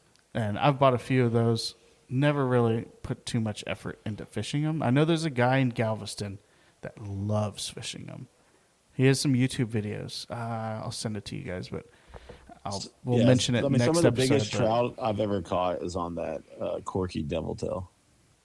I don't really like I that. don't like the devil tail. Yeah, I don't know why you love that one, or you used to fish it. I don't fish them anymore, but like I'm just not a would huge think that fan they of would it. be- It's the one I would with think it's like they'd the be good ball down on in the end, Baffin. right?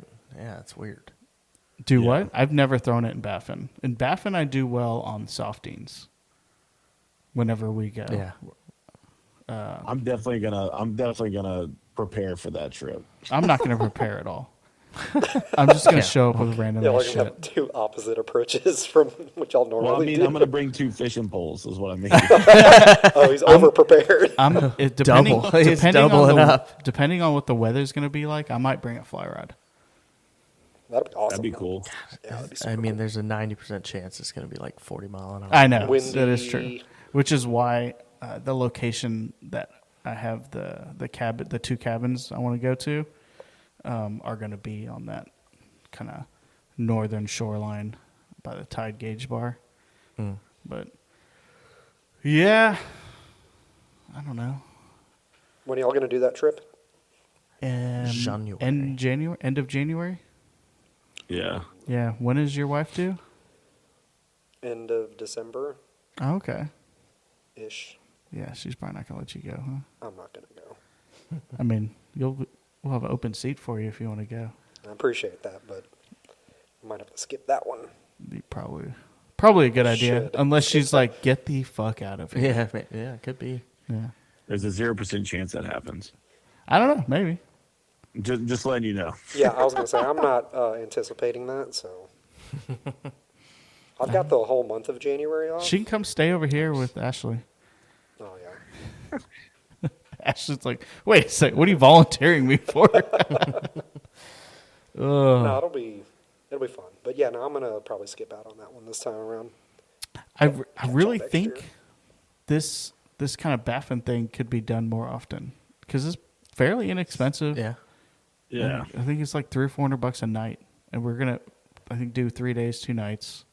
Nothing crazy. Yeah, that's cool.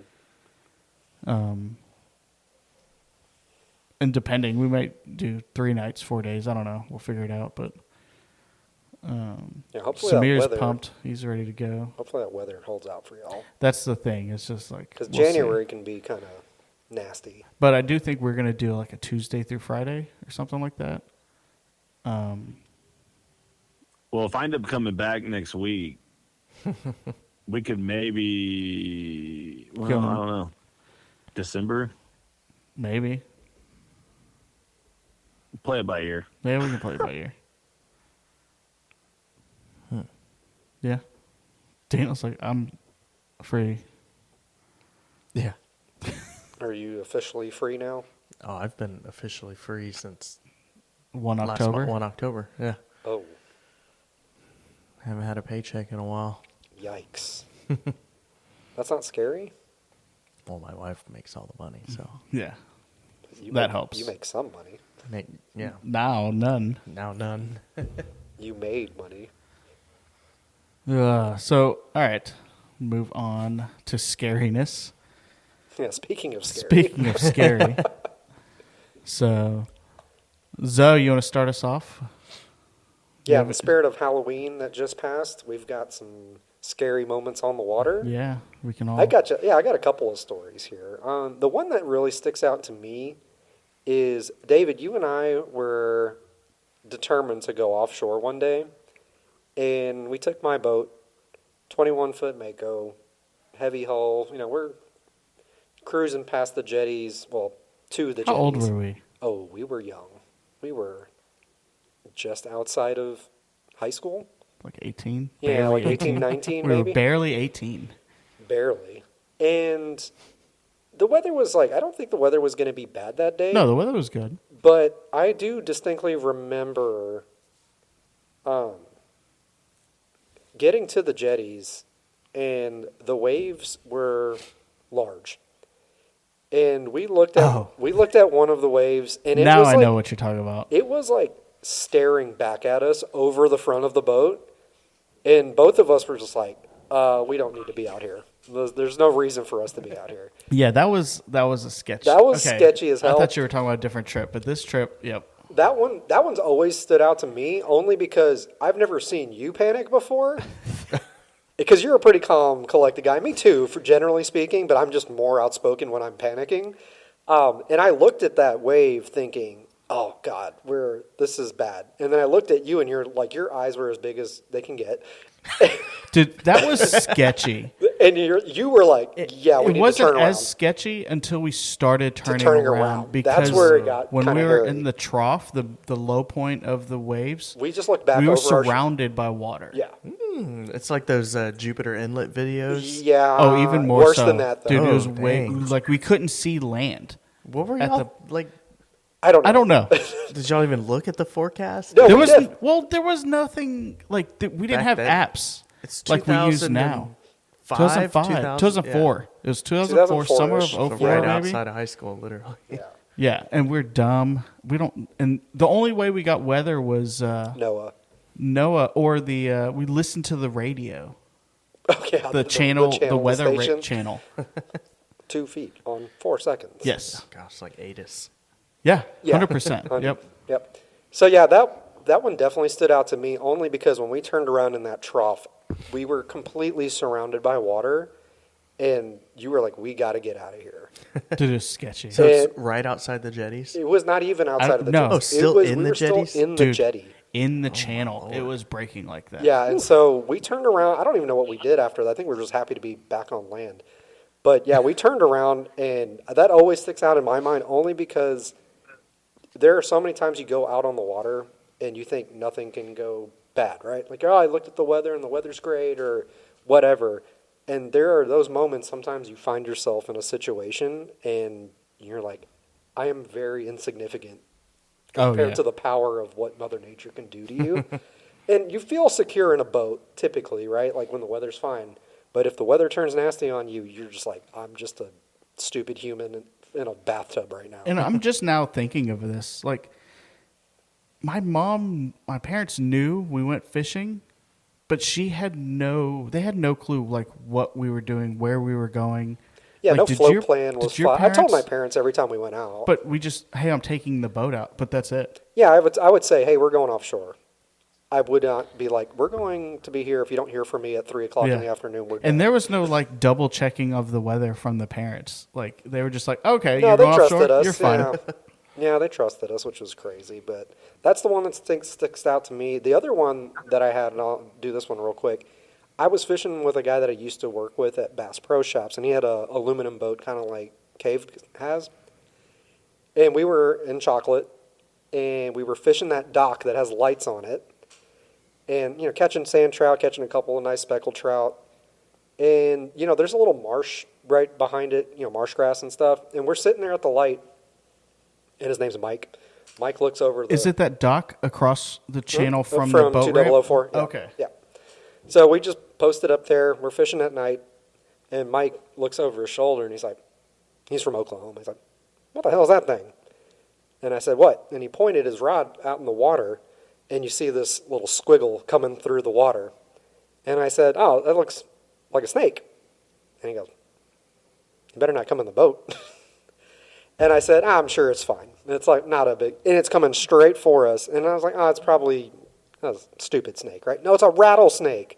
What? Yeah, a How have I rattlesnake. not heard? Yeah, a rattlesnake was swimming straight for us. He was not scared of us at all, and he tries to come up the side of the boat, and we're poking him with the rod tips, trying to keep him off the boat. And he's like, "What is this son of a bitch?" He's like, "What is this son of a bitch trying to do?" And I was like, "This is a What? crazy rabid rattlesnake or something," because the hell? I've never seen a rattlesnake do that. No. And I thought it was maybe a water moccasin or something Yeah. like that. No, that was a rattlesnake doing that. Hell no. Yeah, so that was the other time I was pretty scared because 16-foot aluminum boat with kind There's of not much, nowhere to go. nowhere to go. You have no console to jump up on. No, Nothing. Yeah. We had Ugh. some fun times. I had another scary story for weather related with that one, but we'll talk about that. If we come back to me on that one. But what about you, David? Anything that you've seen or experienced that was really scary besides the one we did just talk about? I think the scariest time was when we took your boat out. It was always your boat. This is a theme of some sort, I feel like. It was pre remodel. We were probably 18 still. I think there was a theme also. It was a bad year for us. We went offshore. We were fishing, and the GPS went out on the way home. Ooh.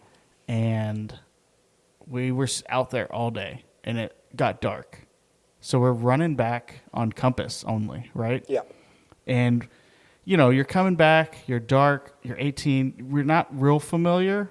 We're familiar with it, but we're not like You're a Boy familiar Scout. with what. Yeah, I was like, he's an Eagle Scout. We're not familiar with where these lights are in the horizon and like where we are compared to those lights. So we see what seems to be, there's the North Jetty. We'll just stay to the left of this jetty and run down down the channel. And it was like, for some reason, like just stupid dark. There was like no was moon. really dark. It was foggy. That's what it was. It was a little foggy, yeah. That's why. So we were running slow, which is why we also were coming back super late. Well, as we're running slow, luckily, we're running slow through this fog.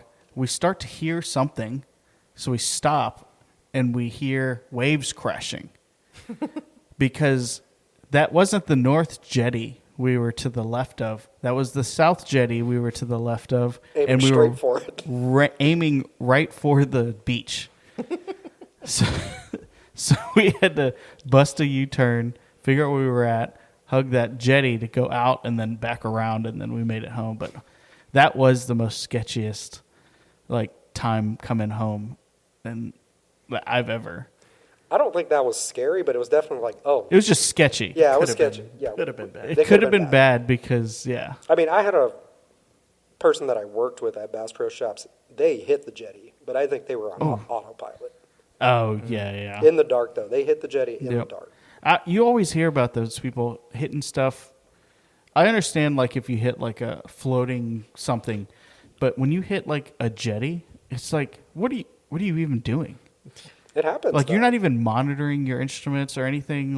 You have to monitor your stuff on autopilot. Yeah, all this technology is great, but it can't override human error sometimes or human negligence. Or, 100%. A mistake you make out on the water sometimes has a when lot you of say, hey, consequence, go right? to this point on your Garmin, it's going straight through the land, and you have to reset, as you get out. You can use your GPS. You can plot out routes, right, or tracks. Yeah. And you can tell it to follow that if you had an autopilot type setup. But, yeah, it's just sometimes I think we rely too much on technology, and it's good to have those other Definitely need to. backup skills. Like your brother said, you're a Boy Scout. You can do it. You can figure it out. Yeah, I was terrible at star stuff. Where's your sextant? Sextant. Oh. Yeah, what about you, Daniel? Nothing really scary. Just sketchy. just- We were definitely growing up in a lot of sketchy situations. I mean, the one time where I hopped off the cooler of your boat and jammed my shin into a gaff, and the gaff went into my shin. Yeah. That was sketchy. That was sketchy in the fact that you lost a lot of blood, and we did very minimal to help you with I was it. 14 years old. You And were a we young were lad. 18. Yeah. Yeah, Clearly, y'all were we're gonna keep fishing. well, Suck I it said, up. "Are you okay?" And you said, "I'm losing a lot of blood." And we were like, suck it up. Hey, I'm dizzy. I'm gonna throw up. But that's not. But we were like, unusual oh, for you you. throw up That's all just the my time. That, you seasickness. throw up all the time, so it didn't really make us too, alarmed. And then refueling the boat in the middle of the Gulf. Oh yeah, hopping on the Dustin front. smoking a cigarette, fuel everywhere. God. And then another sketch thing was when me, Zoe, and Justin went offshore in my boat. Oh, yeah. The first time I put a floor in that boat, we went offshore. We fished that day. Where did we go? Do you remember? It was like 20-something miles. And did we catch anything? I don't know. It was the catching part was insignificant. Was it was the ride back in, Right back in. coming through the channel. Was the weather and good? jetty. The weather was pretty good. Yeah, the weather was fine. Yeah, because I remember going through the boat cut. We went through the boat cut and went You didn't north. go to Charlie. You go past Charlie's. Yeah. Maybe it's Charles. I think we went to Charlie's. Yes, Okay. we did. Yeah, it was I Charlie's. remember that. So that's 17 miles through the boat cut, from the Okay. boat cut to that spot. But it's not. It's only like 9 it's miles. still off state that. offshore. water. It's still state water. Yeah, Caught but some monster sheephead. it was the That's ri- what we did. Oh, yeah? Yeah. it was the ride back in, coming through the ship channel. We're going towards the dike, and it's pretty choppy, all the ship waves and stuff, and we're bouncing, boom, boom, and I look down and I see that the console is lifting Off of the floor. off of the floor because the whole floor is flexing with the waves. Nice. And the whole bottom of the boat is flexing. And I'm like, oh, I hope this boat doesn't split in half before we get to the ramp. I do remember that now. I remember the console distinctively loosening and letting Yeah. back down. Yep. Yeah, and then the boat never saw the water since. No. Damn. That's How long crazy. ago was that? That's when we all went out, right? No. There was a time whenever you, me, and Daniel went out and catching like bonita right outside the jetties. And then we trolled a little bit and y'all two like passed the fuck out. That was No, that was me, us. Zoe, No, and but you. we've also taken Cave out there in your boat catching bonita. Oh, we were trolling motor and going from buoy to buoy. Oh, looking I for remember a cobia? casting. Yeah, Yeah, and the floor in his boat was flexing like crazy. Yeah, I think that was pre-break. yeah. That was just flexing. It wasn't like breaking. Flexing's good for it. Yeah. It conforms to the waves. It adapts to the waves. Oh, It's a my new goodness. technology. New technology. New technology. My goodness, man. I mean, we fished the jetties in that boat, and we did pretty well. Yeah. We did really well in that boat, like at night under the causeway. Like everywhere we went with Yeah, I it, mean, I we paid- did pretty good. Paid $2,000 for that boat. I definitely got my money out of it. Well, I mean, how much money do you think you've put into it? So far, Like from beginning to end, from minus begin- buying the boat.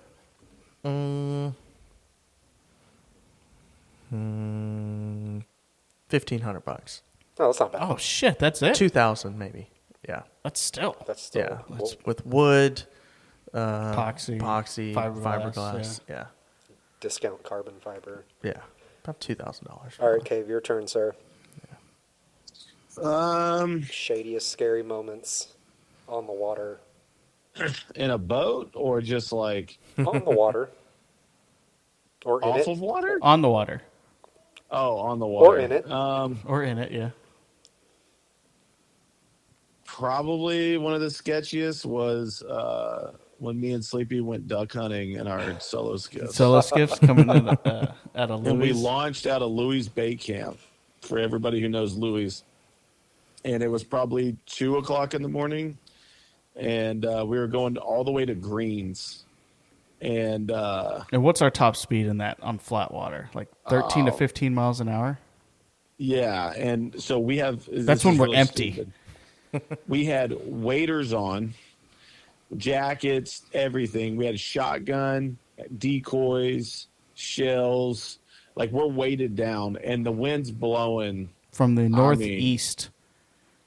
Yeah, it's blowing probably above 20. So it's like a rear quartering wind and waves.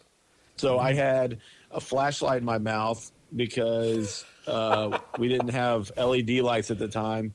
I had a rope tied to the front of the fucking skiff that I had with one hand, and then my other hand had the tiller. Was it one of those fat mag lights? Yes. Yes.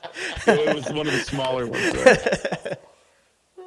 So, anyway, we made it all the way to Greens, but dude, it was so sketchy. Like, I'm riding the waves, trying not to get this thing to turn sideways, and we're out in the intercoastal, pitch black, dodging tankers, tugboats. tugboats. Mm-hmm.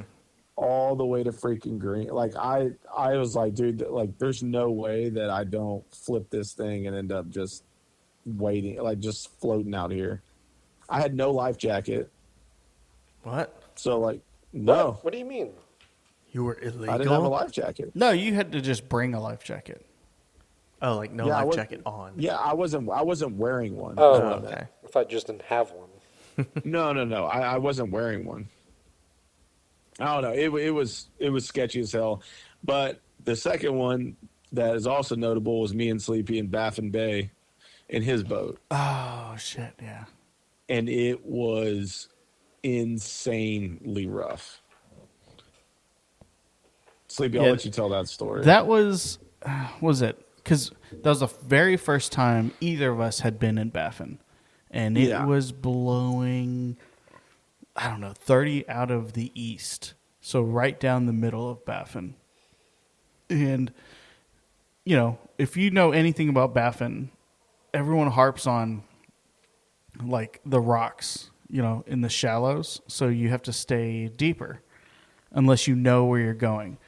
And, you know, people are saying that, you know, ruining lower units and losing skegs, losing props. And, you know, this is still less than a year-old boat at the time. So I was freaked out. I was like, I'm not running anywhere shallow in that boat over there. So we went, I don't know, midway down the south shoreline of Baffin, fished it, didn't catch shit because it was blowing like 30. Got out and went to the channel. And if you know anything, that's like 6-7 feet in the middle of Baffin. Oh, God. And I was waiting for it. I almost said it. And it was like 3 to 4 foot seas in the middle of Baffin. And we were coming up one side, coming down, and the water, my nose of the boat was plowing into the back of the next wave. And the water was coming up and over onto us. And it's so salty. It was just stinging the eyes. There was a layer of salt on the top of my console by the time we got back to Bird Island. And I was just like, fuck this place. I will never come back here. Dude, all I remember is looking up at the nose of the boat and then looking down the bottom of a wave. Oof. Yeah, so bad. And I'm like, this is a bay. Why are we... That's like kind of normal for that place, right?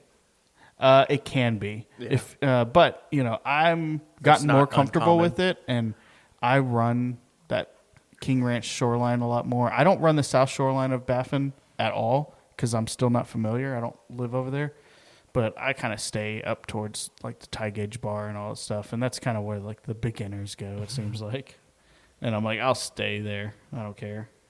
What about the time you were wakeboarding behind the Larson and the lower unit came flying at you? So that was what? What? So Billy. that was whenever. So when I turned 16, my dad gave me the keys to the van, the full size van, and the keys to the boat, and he was like, "Have fun." And dude, we were wakeboarding constantly. We built a homemade tower for the back of the 17. Is it 17 or 16 foot Larson with a 70 horse Johnson. And we used to wakeboard behind it over in Clear Creek.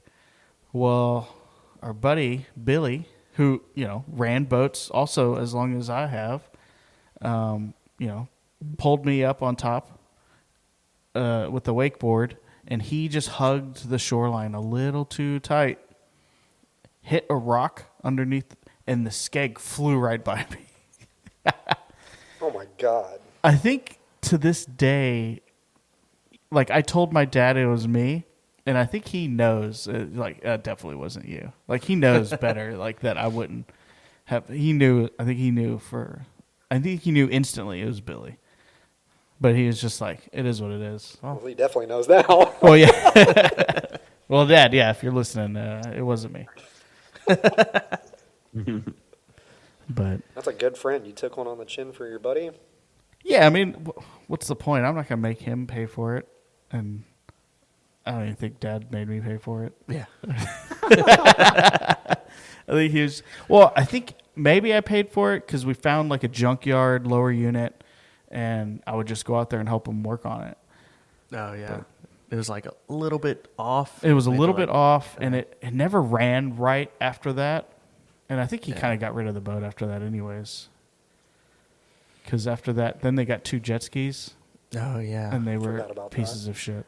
Well, the fucking Previous they were owner. 2-stroke, and the oil pump died, and it wasn't pumping oil. And the previous owner said these are immaculate.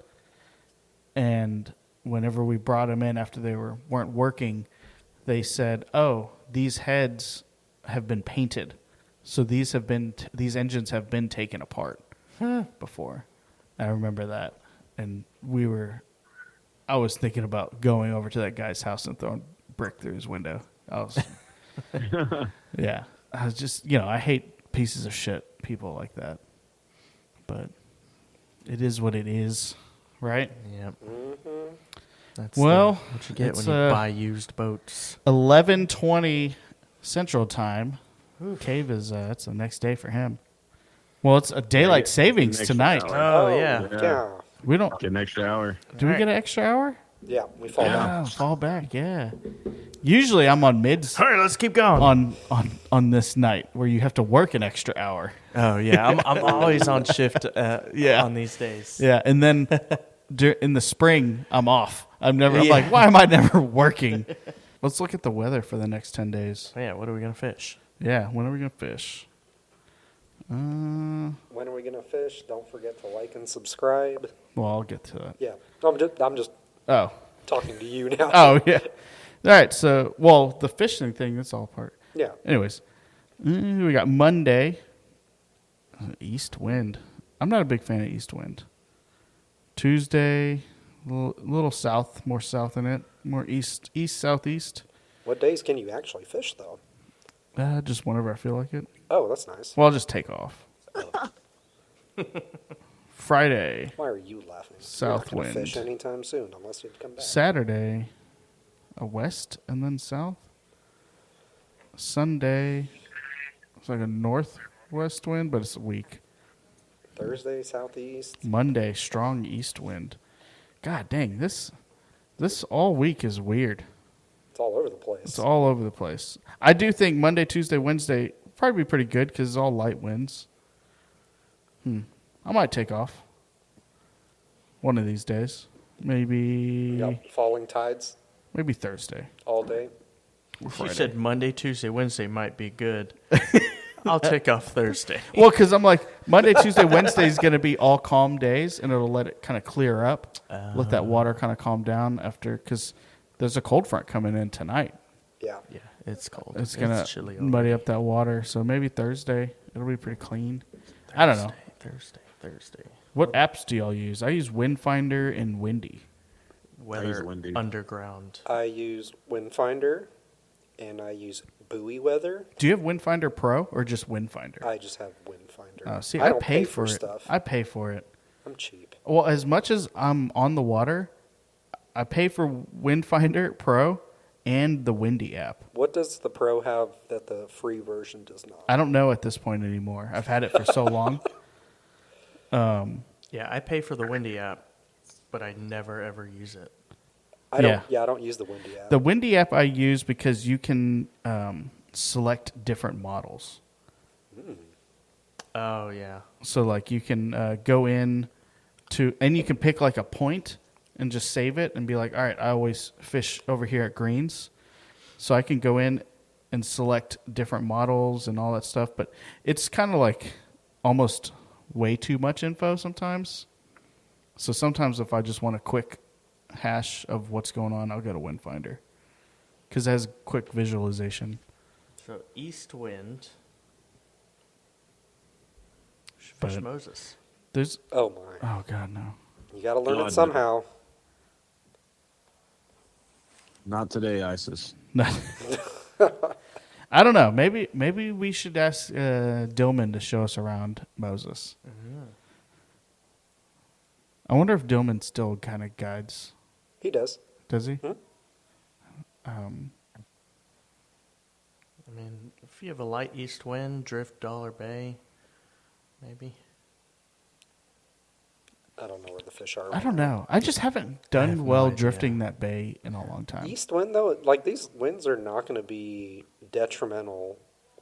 No, they're super light. Like you can basically fish wherever you want. Yeah.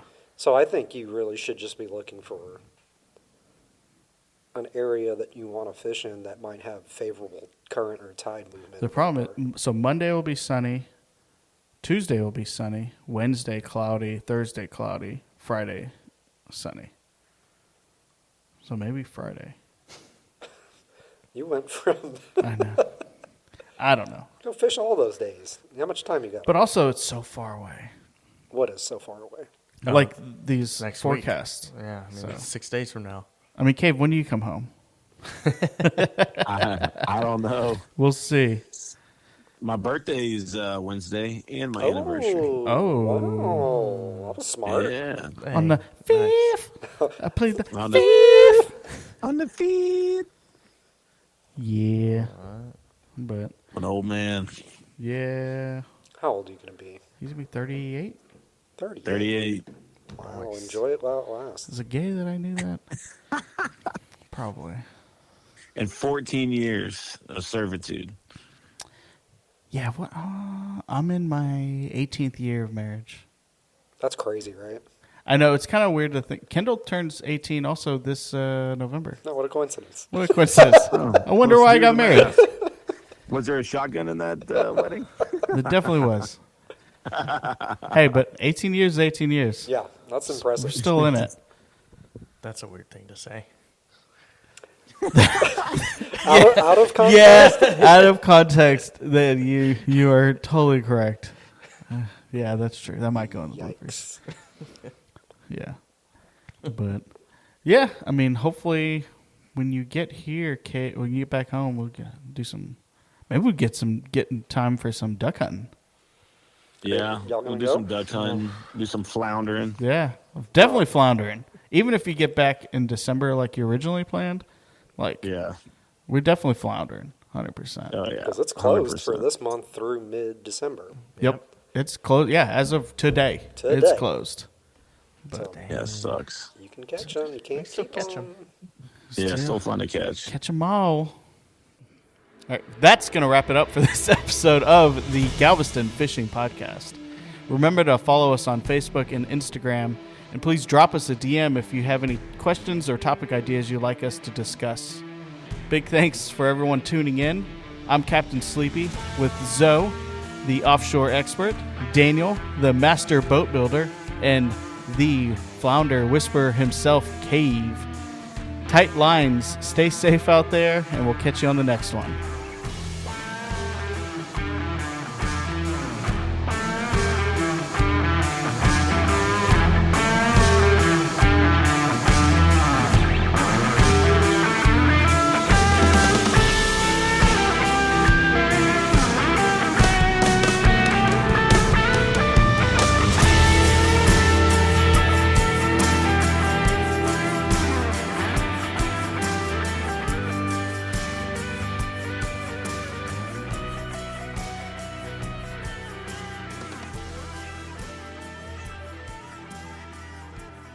Yeah, China plate.